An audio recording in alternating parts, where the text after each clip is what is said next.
Bom dia, boa tarde, boa noite, a depender do horário que vocês vão ouvir, né? Eu me chamo Ricardo Lavra, sou graduando do curso de Filosofia da Unirio, atualmente no nono período, né? E eu estou aqui para falar, né, sobre o meu tema de pesquisa de iniciação científica, que se chama A Ontologia do Ciborgue. Mais precisamente, né, é a parte 2 dessa pesquisa da Ontologia do Ciborgue. E a relação desse projeto é interessante porque ele não foi começado por mim, né? Esse projeto ele foi criado, foi pensado e elaborado pelo Fábio Duarte, né? E ele se formou no ano de 2019 e eu acabei herdando a pesquisa dele, né? E tocando para frente. E eu passei ao longo desse ano, né, de 2020, na medida do possível, né, tocando a pesquisa dele para frente. Não sei se da forma como ele imaginou que seria, né, mas foi um desafio interessante pegar uma pesquisa que não foi, né, inicialmente planejada por mim e né, tocar ela para frente, né? Acho que foi uma experiência bastante interessante, porque por mais que fosse um tema, né, que eu tenho um pouquinho de afinidade, não seria exatamente um tema que eu teria tido a ideia inicial de fazer, né? Porque eu tenho alguns outros interesses um pouco mais latentes, mas foi bacana, ajudou a expandir um pouquinho os meus horizontes com relação à pesquisa e tal, e a me versar num tema que eu nunca imaginei que eu ia conseguir, né, ou que eu ia ter curiosidade em falar sobre. Mas foi uma experiência bastante interessante. E para não me alongar, né, já que a gente tem um limite de 10 minutos para tratar, né, da pesquisa, né,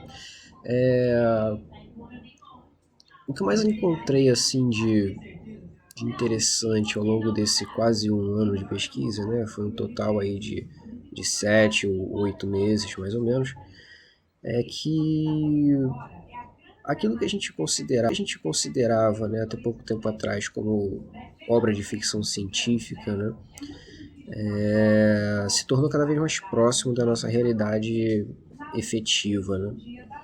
E graças a isso, né, a gente tem hoje, né, a capacidade de fazer determinadas coisas que há poucos anos atrás a gente não tinha.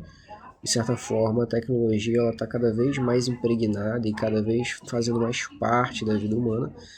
E justamente, né, a importância de analisar, né, a relação entre a filosofia, né, e mais precisamente como é esse caso aqui, a teologia, né, relacionada à cibernética, é uma coisa bastante peculiar, né, porque a gente não pode, né, se deixar levar por operações da imaginação, né, que poderiam fazer com que essa pesquisa descambasse para totalmente fora da realidade, mas ao mesmo tempo evitar ao máximo incorrer no erro de considerar toda e qualquer tratativa dentro desse tema, né, do ciborgue, da cibernética e do transhumanismo, como sendo coisa de ficção científica. Eu acho que seria muita ingenuidade, sobretudo da minha parte, né, que estudo filosofia, taxar isso como uma mera impossibilidade ou como uma possibilidade, mas que se encontra a muitos anos de distância, né? Até porque a gente pode muito bem observar que algumas coisas, né, que faziam parte de filmes e livros relacionados à ficção científica e mais precisamente a esse tema da cibernética e do transhumanismo já se tornaram realidade, né, como por exemplo inteligências artificiais, para, por exemplo, auxiliar na operação da bolsa de valores, né, e para prever com mais precisão futuros movimentos da bolsa com base, né, enfim, em dados preditivos que são definidos previamente por algoritmos e tudo mais, e é interessante, né, abordar esse tema com um olhar ao mesmo tempo cuidadoso, mas também sem exagerar no cuidado de considerar isso como sendo algo muito para além do que a nossa realidade se encontra hoje. E dentro dessa perspectiva, eu acho que alguns autores me ajudaram bastante, né? Como, por exemplo, o Wiener, na sua obra Cybernetics, or Control and Communication in the Animal and the Machine, de 1961.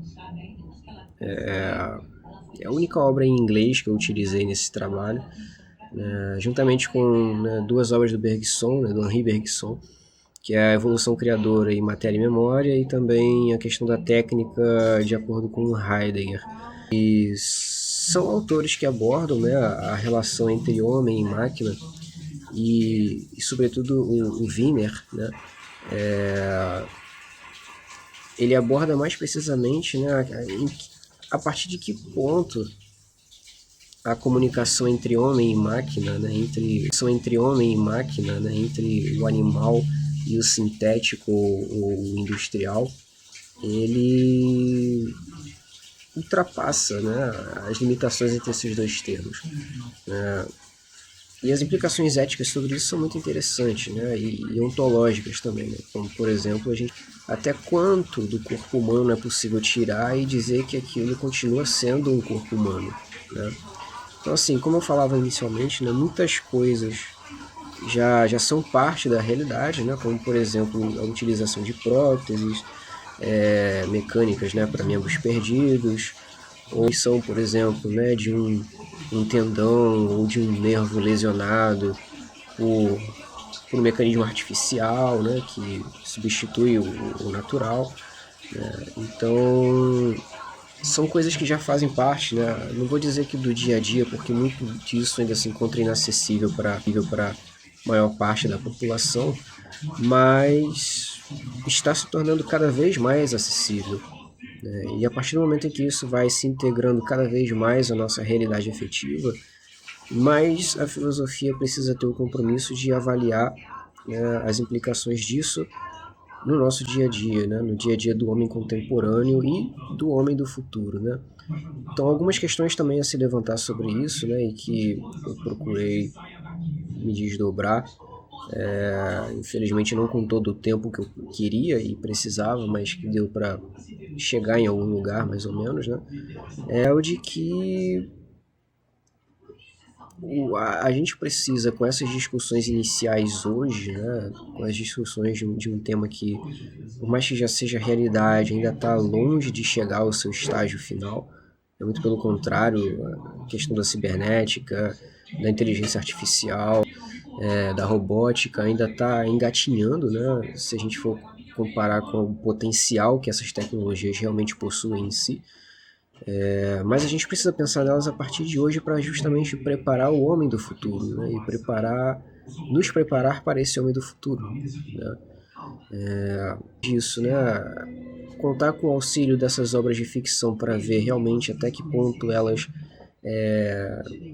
falando em linguagem popular, né? Até que ponto elas viajaram na maionese e até que ponto elas realmente previram coisas que se tornaram realidade com o passar do tempo, né? Então,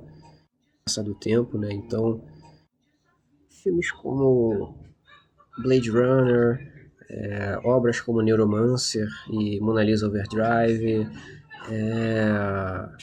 até jogos eletrônicos, né, como uma obra bem popular no meio chamada Deus Ex, são obras que tratam diretamente de temas como esse, né, tipo, até que ponto a humanidade será impactada e se esses impactos vão ser mais positivos do que negativos, né? Então, eu tentei fazer a coisa mais interdisciplinar quanto foi possível, né? E não ficar preso somente aos livros da minha bibliografia, mas também a procurar fontes alternativas, visto que isso é um tema que quase que pede por isso, né? É um tema muito interessante, mas que a gente precisa, né, meio que tirar alguns dados de outras fontes, né, para deixar esse trabalho interessante e fazer algumas postulações que também possam se tornar relevantes ou até realistas, né, quando a gente fala sobre o potencial dessas tecnologias. Então, eu acredito que para encerrar, né, já que eu já me alonguei um pouquinho, é, como conclusão, né, fica a ideia de que a gente ainda está muito longe, né, como eu já comentei anteriormente, de chegar ao potencial real dessas tecnologias. A gente ainda está engatinhando muito. Fazem poucos anos que o 3D e etc. Se tornaram parte da nossa realidade. Então a tendência dessas tecnologias é elas evoluírem muito, e já nos próximos 3, 4 ou 5 anos a gente já vai ter um salto muito grande. E como eu falei anteriormente, a filosofia precisa acompanhar essas discussões para saber, né, as implicações éticas e as implicações ontológicas disso, e investigar até que ponto as interações humanas, até que ponto o ser humano em si ele vai ser modificado através dessas tecnologias diferenciadas, né? E eu fico por aqui, ter mais tempo um pouco para falar sobre isso, porque o tema é muito interessante, mas infelizmente não foi possível falar tudo quanto eu gostaria. Mas é um tema que eu curti muito pesquisar, e fica aqui o meu agradecimento aí, né, ao departamento de pesquisa por ter aprovado esse projeto e ter me permitido, né, entrar nessa pesquisa que me abriu os olhos para bastante coisas que eu não imaginava, né, que fossem dar discussões tão interessantes do ponto de vista